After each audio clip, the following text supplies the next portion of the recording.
The Nexus 7 facility had never experienced a system failure, not once in its 300-year history of processing military scenarios from across the known galaxy. The quantum cores that powered the hegemony's most advanced tactical simulation had digested everything from Cathari swarm strategies to Morden siege mathematics without so much as a hiccup, which made the current situation particularly fascinating. "Explain to me," tactical analyst Vexhan said, her forearms gesticulating in precise geometric patterns that indicated extreme professional irritation, "how a single biological sample can cause a complete system cascade failure." Chief Simulator Architect Borthak's crystalline structure flickered through several uncomfortable color sequences. In his species, shifting to muddy brown typically meant someone was about to get blamed for something. The neural interface established connection protocols normally, standard biometric scanning, consciousness mapping, threat assessment matrices, all nominal. And then the primary combat database attempted to categorize the subject's tactical potential. Borthak's colors shifted to a distinctly apologetic shade of amber. The moment it encountered human neural patterns, every warfare prediction algorithm simultaneously crashed. They both looked through the observation barrier at the cause of their professional embarrassment. The human sat calmly in the neural interface chair, seemingly unbothered by the fact that she'd just broken the most sophisticated military analysis system in this sector of the galaxy. She appeared to be humming something.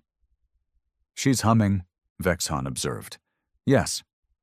Our facility crashes, 16 backup systems fail in sequence, and the quantum cores are throwing error messages I've never seen before, and she's humming. An old Earth song, according to the cultural database, something about survival being preferable to alternative states." Vexhan's compound eyes rotated independently, a gesture that roughly translated to exasperated disbelief. "How delightfully primitive. Status report on the diagnostic algorithms." Borthak consulted a holographic display that kept flickering between normal readouts and what appeared to be random geometric shapes. "The system keeps trying to classify her tactical parameters, aggression indices, strategic processing capacity, command structure adaptability, loss tolerance ratios, the usual metrics. And it can't. Every time it attempts to process her military potential, the mathematics become undefined." "Undefined how?" "Well, for example, when analyzing her species' historical warfare patterns, the system detected strategies that should statistically guarantee defeat, except they resulted in victory. The algorithm assumes this is a data error and attempts to recalculate, which creates a logical loop that crashes everything. Wonderful." Vexhan activated the intercom. "Subject designation Terra 1. Can you hear me?" The human looked up from her examination of the neural interface equipment with what appeared to be genuine interest. "Oh, hi there. Yeah, I can hear you fine. Though I have to say, this chair is surprisingly comfortable for something designed to read minds." "We are not reading your mind. We are analyzing your tactical capabilities." "Right, because there's a huge difference." The human's facial muscles arranged themselves in what the cultural database identified as amusement. "So, how's that working out for you?" Vexhan looked at Borthak, whose crystalline form had shifted to a color that didn't appear in any of the standard emotion mapping protocols. "There have been some technical difficulties." "Technical difficulties." The human nodded sagely. "Let me guess. Your computer looked at how humans fight wars and had what we call a blue screen of death moment." "I'm not familiar with that term." "It means your system took one look at our approach to conflict resolution and decided that reality was optional." Borthak leaned closer to his displays. "The subject appears to understand the nature of the system failure." Of course I do. You built a simulation to test every known form of rational warfare, and then you plugged in a species that treats logic as a suggestion rather than a rule.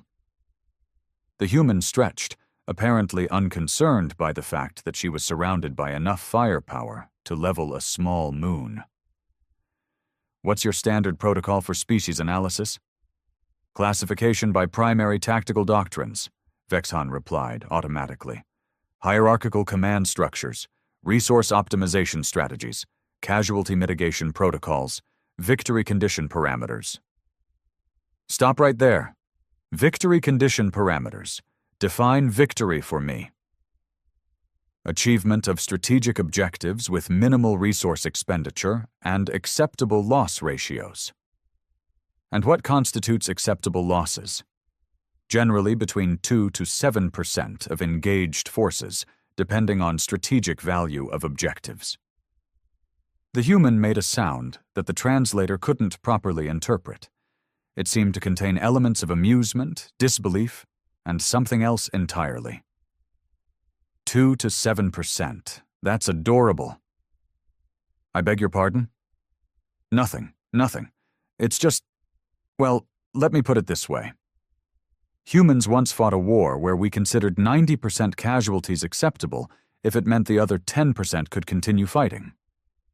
Borthak's color patterns stopped cycling entirely, freezing on what could only be described as computational confusion. That is not a sustainable tactical doctrine. Sustainable? Who said anything about sustainable? We're talking about winning.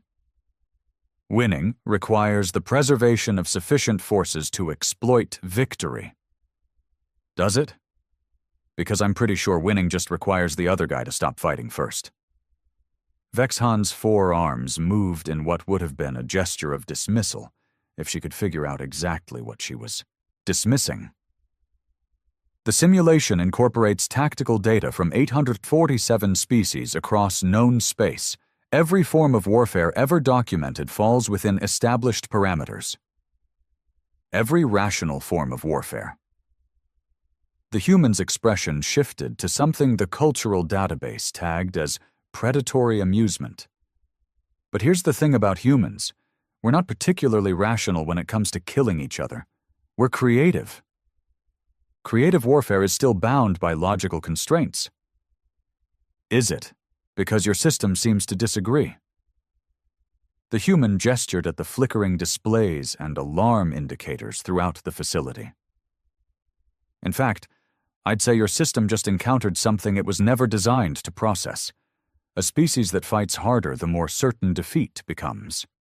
The diagnostic display chose that moment to emit a sound that could generously be described as mechanical screaming, followed by a new error message that simply read, "Paradox detected. Mathematics insufficient." Well, the human said cheerfully, that's probably not good. Word traveled fast in military circles, particularly when that word involved the complete breakdown of the hegemony's premier tactical analysis system. Within 2 standard cycles, Nexus 7 found itself hosting an impromptu conference of the galaxy's foremost warfare theorists. Each species brought their own particular brand of martial philosophy, and none of them were prepared for what they were about to witness. This is unprecedented, declared Hive Mind Coordinator Zumara, her collective consciousness speaking through a dozen identical bodies arranged in perfect formation. Our shared tactical matrices have processed conflict scenarios for millennia. Individual consciousness cannot produce strategies that escape collective analysis. Dr. Fentak, of the Corinthian Mathematical Institute, adjusted his probability calculations for the 17th time in the past hour. His species had reduced warfare to pure statistical models, and those models were currently producing results that violated several fundamental laws of mathematics. The error margins are expanding exponentially. According to our projections, this species should have eliminated itself through internal conflict approximately 12,000 years ago. Perhaps they did, suggested Commander Yilnith, whose people had evolved beyond emotion-based decision-making eons ago. Her neural implants processed pure logic at computational speeds that would shame most artificial intelligences. Perhaps what we observe now is merely an echo of a self-destructive civilization. The human, who had introduced herself as simply the coordinator, listened to their debate with the kind of polite attention usually reserved for children explaining how the universe worked. "You know I can hear you, right? I'm sitting maybe 10 feet away." "Forgive us," Vexhan interjected smoothly. "We were discussing theoretical parameters." "Theoretical, right." The coordinator stretched her neck, producing a series of small popping sounds that made several of the assembled experts visibly uncomfortable. "So, what's the current theory? Are we impossibly violent? Suicidally aggressive? Tactically incompetent but too stupid to realize it?" Dr. Fentok consulted his calculations again. "According to historical data analysis, your species simultaneously exhibits traits that should be mutually exclusive. You demonstrate sophisticated strategic planning alongside apparently random tactical choices. You preserve civilian populations while accepting catastrophic military losses. You negotiate peace agreements while preparing for renewed conflict." "Sounds about right. Humans contain multitudes, as one of our philosophers said." "But that's logically inconsistent," Commander Yilneth protested. "Efficient warfare requires singular focus. You cannot optimize for multiple contradictory objectives." "Why not?" The question hung in the air like a malfunction in reality itself. Several of the assembled theorists exchanged glances that suggested they were beginning to suspect the universe might be playing an elaborate practical joke on them. Hivemind Coordinator Zumara spoke first. "Because resources are finite. Every strategic choice eliminates alternatives. This is fundamental." "To you, maybe. But humans don't really think in terms of optimal resource allocation when people start shooting at us. We think in terms of making the other guy stop shooting at us, and we're pretty flexible about methodology." "But your historical records," Dr. Fentok insisted, "document conflicts where you expended more resources than the total value of potential gains. These represent negative-sum outcomes that serve no rational purpose." The coordinator's expression shifted to something that made the universal translator emit confused beeping sounds. "You mean wars where we spent more than we could win?" "Sure, happens all the time. Sometimes you fight because you have to, not because it makes financial sense." "Have to according to what calculus?" "According to the calculus of not letting bastards be bastards without consequences." Commander Yilneth's neural implants produced visible sparks. "That is not a mathematical principle." "No, it's a human principle. We have lots of those. They don't play well with mathematics." Borthak, who had been trying to coax some functionality back into the simulation system, looked up from his displays with colors that suggested approaching panic. "The diagnostic subroutines are attempting to model human tactical doctrine, but they keep producing results that violate causal relationships." "Such as?" Vexhan inquired. "Well, for instance, the system analyzed a historical human conflict called the Battle of Thermopylae. According to the data, 300 soldiers chose to engage an army of several 100,000, knowing with certainty that they would be killed." "Suicide attack?" suggested Zumara. "No. Defensive action. They were buying time for their civilization to prepare." "Acceptable tactical sacrifice for strategic advantage," Commander Yilneth concluded. "Logical, if suboptimal." That's what the system concluded initially, but then it analyzed the results. The 300 were eliminated as predicted, but their action somehow inspired their entire civilization to fight more effectively. The sacrifice multiplied combat effectiveness across their entire military structure. Dr. Fentok's probability matrices began smoking. "Inspiration is not a quantifiable combat multiplier." The coordinator laughed, a sound that somehow managed to be both warm and deeply unsettling. Isn't it? Tell me, Doctor, how do your people motivate troops before battle? Motivation is unnecessary. Combat efficiency is achieved through optimal tactical positioning and resource allocation. And when your people are losing? We retreat to minimize losses and re-establish tactical advantage. Right, when humans are losing, we get angry. Anger is counterproductive to rational decision-making. Who said anything about rational decision-making? When humans get angry enough, we stop trying to win efficiently and start trying to win expensively for the other guy. The assembled experts processed this information with the kind of thoughtful silence usually associated with profound philosophical crises. Vexhan broke the silence. You're suggesting that emotional states can override tactical logic? I'm suggesting that emotional states are tactical logic from a human perspective. Fear makes us fight harder. Anger makes us fight dirtier. Love makes us fight longer. Hope makes us fight when we should surrender. Desperation makes us fight when we should be dead. But these are variables that cannot be controlled or predicted. Exactly. The coordinator grinned with unmistakable satisfaction. Which is why your simulation crashed. You built a system to predict rational behavior, and humans treat rationality as a starting suggestion, not a binding contract. Commander Yilneth's neural implants were now producing a steady stream of sparks.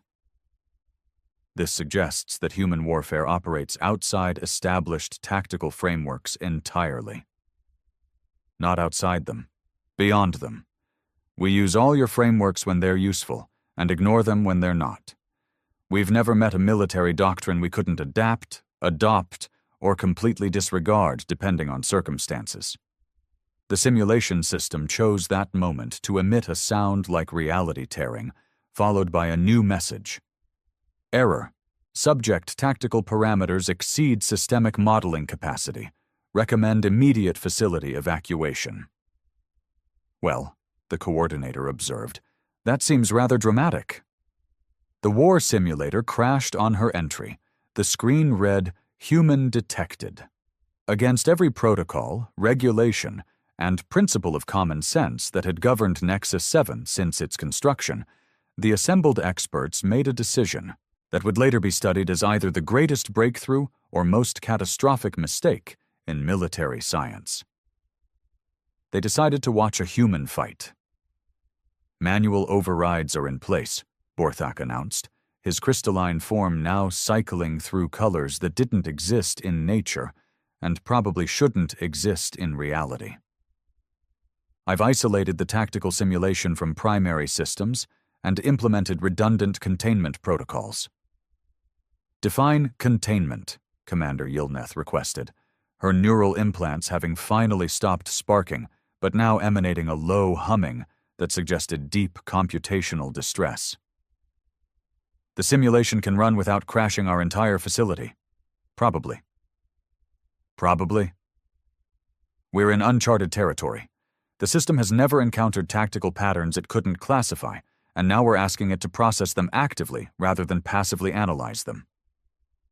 Vexhan activated the scenario generator. What parameters should we establish for the engagement? Standard impossible scenario, suggested Dr. Fentak. Single defender, overwhelming attacking force, no retreat possible, no reinforcements available, no strategic value to the position.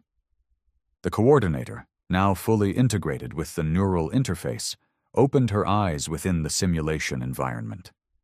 She found herself standing on what appeared to be a barren hilltop, surrounded by hostile terrain, with approximately 10,000 enemy units advancing from all directions.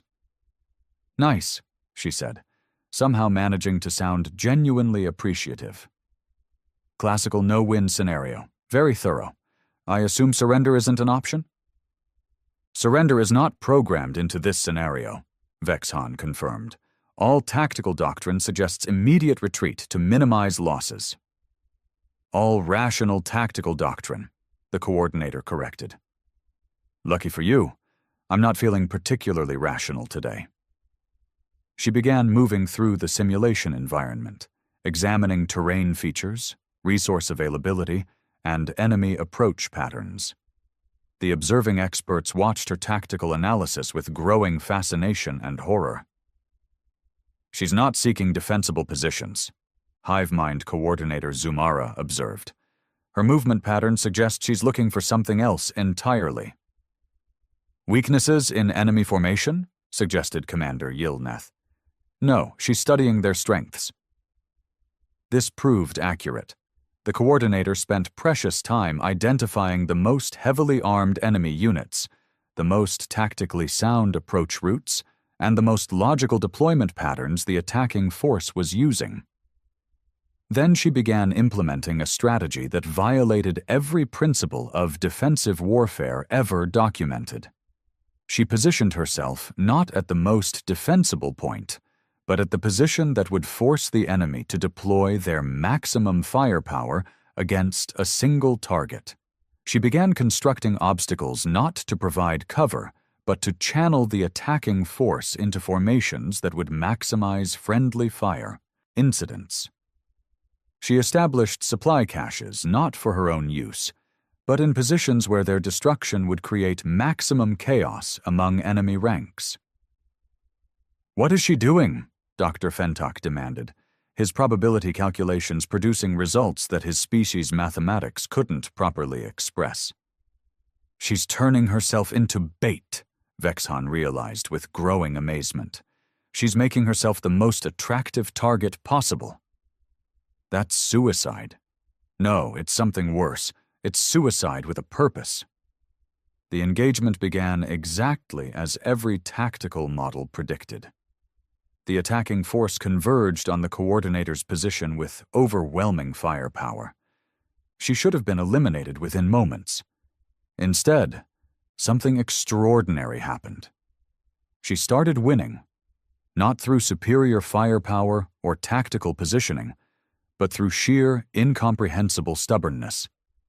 Every time the simulation calculated her defeat, she would implement some new violation of common sense that kept her alive just long enough to make the enemy's victory more expensive. She used damaged equipment as improvised weapons. She turned enemy artillery strikes into demolition tools. She convinced enemy units to attack each other through carefully orchestrated misdirection.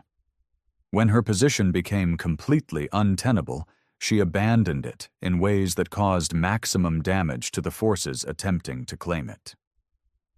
"This is impossible," Commander Yilneth stated flatly.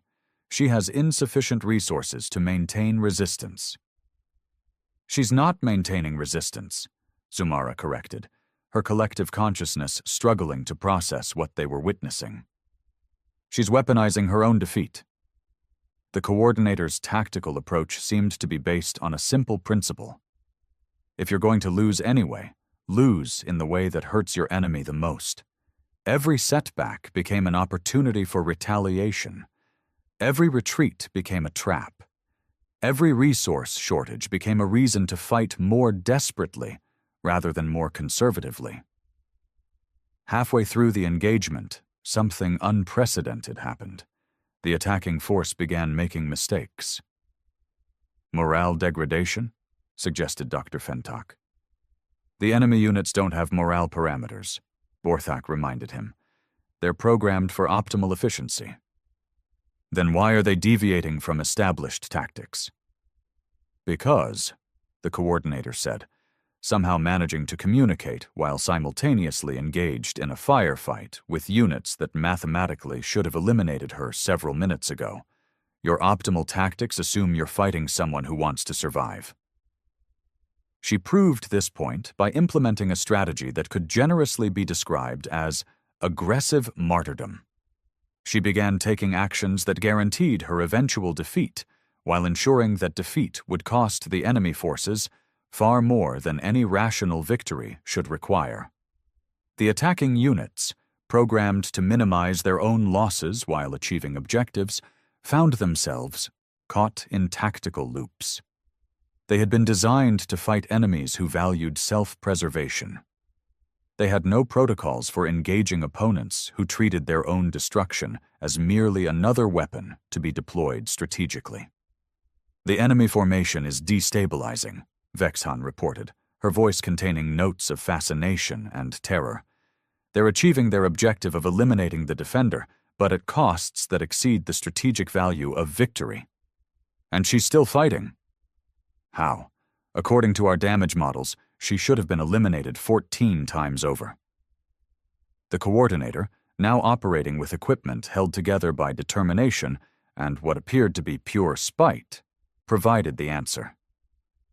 "Because I haven't lost yet. You're surrounded, outgunned, and operating with critical system failures." "Right, but I'm not dead, and they're running out of ammunition.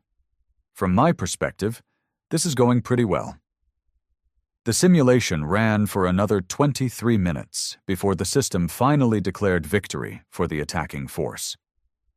The coordinator had indeed been eliminated. However, the cost of that victory had been so catastrophic that the enemy force was no longer capable of achieving any subsequent objectives. "In any practical sense," Dr. Fentok said slowly, "she won." "She was eliminated," Commander Yilneth protested. "Yes, but she eliminated herself in a way that defeated the enemy's strategic purpose. They succeeded tactically while failing operationally." "That's not possible." "Apparently," said the coordinator, disconnecting from the neural interface with evident satisfaction, "it is. The diagnostic report took 3 standard cycles to compile, mostly because the system kept attempting to delete itself rather than acknowledge what it had discovered. When the final analysis appeared on their displays, the assembled experts stared at it with the kind of horrified fascination usually reserved for natural disasters or philosophical paradoxes made manifest. "Tactical paradox species," Dr. Fentok read aloud, his voice carrying the hollow tone of someone whose entire worldview had just been systematically dismantled. "Classification. Mathematically impossible. Combat effectiveness increases proportionally to disadvantageous circumstances. Probability of victory rises with certainty of defeat." "That's not a tactical classification," Commander Yilneth objected, her neural implants now producing a steady series of error tones. "That's a description of cosmic horror." Hivemind Coordinator Zumara spoke through her collective with unusual discord, several of her bodies gesturing in different directions simultaneously. "Our shared consciousness has processed this data through every analytical framework available to our species. The conclusion is inescapable. Humans don't fight wars, they fight reality itself." The coordinator, who had spent the analysis period cheerfully cataloging the various weapons systems visible through the observation windows, looked up with interest. "Reality is overrated. We've been ignoring large portions of it for centuries, and things have worked out fine." "Define fine," Vexhan requested. "Well, we're still here, aren't we? Despite every possible reason why we shouldn't be." Borthak's crystalline form had settled into a color pattern that suggested deep contemplation mixed with existential dread. "The system has identified the core issue. Every species in our database wages war to achieve specific goals with acceptable costs. Humans wage war to continue existing, regardless of cost." "That's survival instinct," suggested Commander Yilneth. "All species possess it." "No," the coordinator corrected gently. "Survival instinct tells you to avoid danger. What humans have is persistence instinct. We don't avoid danger, we outlast it." Dr. Fentok consulted his probability matrices one final time before apparently giving up on mathematics entirely. "Your species should have been eliminated by any of 17 different extinction scenarios: climate catastrophe, resource depletion, technological warfare, biological plague, nuclear exchange. We've had most of those, several times actually. They were inconvenient, but not particularly permanent." How do you survive extinction-level events multiple times? By refusing to admit their extinction level. When reality insists we should be extinct, we negotiate. You negotiate with physics? Among other things, we're very persistent negotiators. Vexhan activated the final diagnostic sequence, watching as the system attempted once more to categorize human tactical doctrine within known parameters. The result was predictable: cascading failure, followed by an error message that simply read, "Insufficient universe."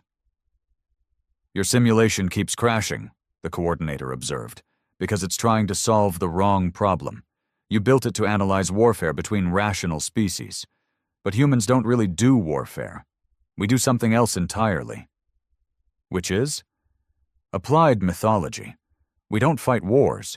We tell stories about winning impossible fights. And then we make those stories come true through sheer bloody-minded determination. Stories are not tactical frameworks. Aren't they? Every human military unit has stories. Stories about last stands that turned into victories. Stories about impossible missions that succeeded anyway. Stories about heroes who died but won. We don't train our soldiers to follow optimal tactical doctrine. We train them to become protagonists in those stories. Hive mind coordinator Zumara's collective consciousness produced a sound like reality reconsidering its options. You treat warfare as narrative construction? We treat everything as narrative construction. Humans are the only species that fights harder when the story gets more dramatic.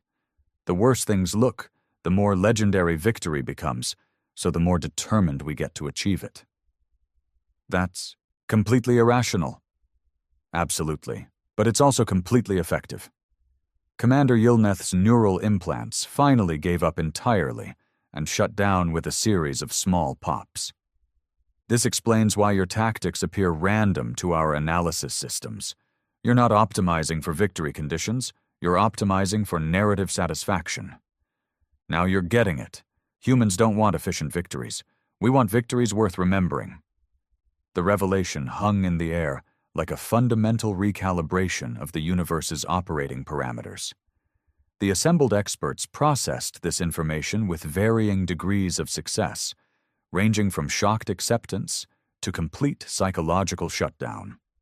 Dr. Fentok spoke first. If this analysis is correct, then human military capability cannot be predicted or countered using conventional methods. It can't be predicted or countered using any methods, the coordinator agreed cheerfully. That's rather the point. We've been studying your approaches to warfare for quite some time now, and we're already adapting them into our narrative frameworks. You've been studying us? Of course. Did you think this was a one-way exchange?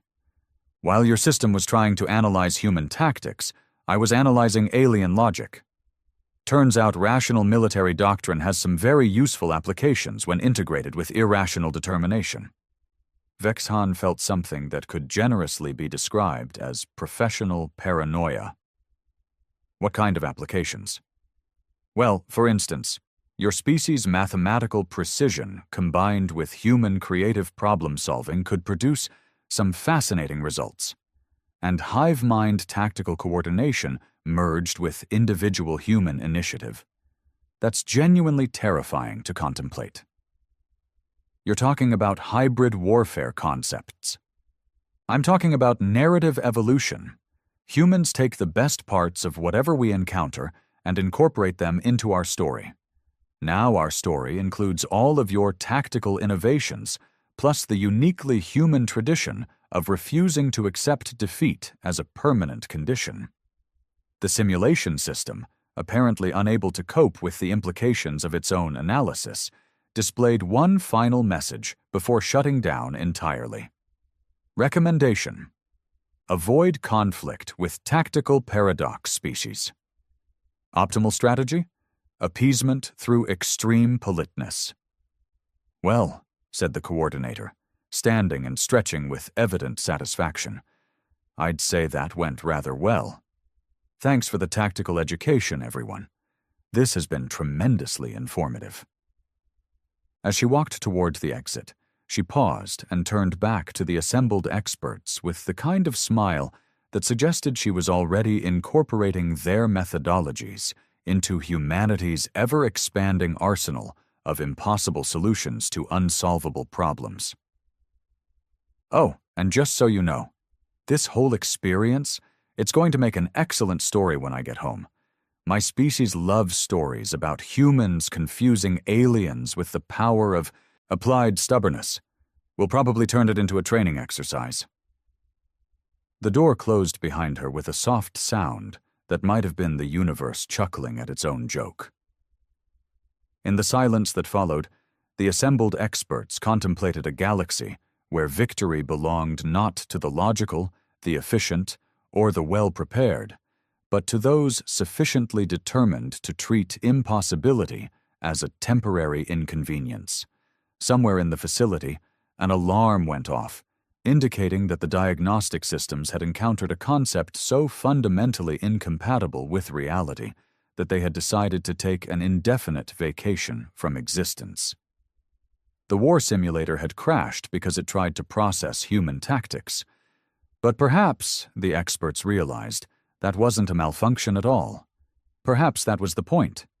You cannot simulate insanity, desperation, and hope working in perfect coordination, because the moment you understand it well enough to predict it, it stops being human and becomes something else entirely. Something manageable, something defeatable, something far less dangerous than a species that fights hardest when logic insists they should surrender. The real test had never been whether the simulation could understand humans.